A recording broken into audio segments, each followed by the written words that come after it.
Abi ni mo wala na lain. Abi ni mo wala na kay magian, pero daghan pa di ay. Ning ana yun siguro na ang naningkamot. Kaya expect ka nga karon wala na. Napadyod na sa unahan. Napadyod kay mga trials. So nagtuo ka, wala na maagi sa imuha. Pero perti pa dahing daghana. Mong bitang daghan kay ni surrender. Kay nagtuo sila nga okay na ang tanan. Pero naapa sila giagian nga bugat pa kayong pagsulay nga wala nila damha. Pero ang kanindot kay nagtuo ka, nagano ka sa imong kaugalingon, imong gisunod ang imong pangarap, gisunod nimo tuon sa imong gituuhan, mauming padayon ka. Kay nagtuo ka nga kining tanan temporary lamang.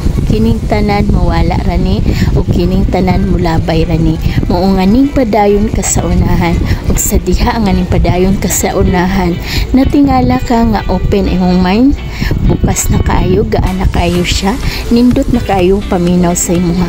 Mura bag na kay peace of mind. Sa una maibog ka sa uban, nainggit ka, pero sa diha nga nakaagi kag sobra kadaghang mga paghilak, mga pagsulay, murag na usab imong kuan sa imong kasing-kasing, ning paubos ka kay gumikan sa imong agian nga dili jud dali, pero ang kanindot nga padayon lang gihapon. Kay sa diha nga nagapadayon ka, mausab ra ang panahon ug maana-ana ka sa imong gipangan.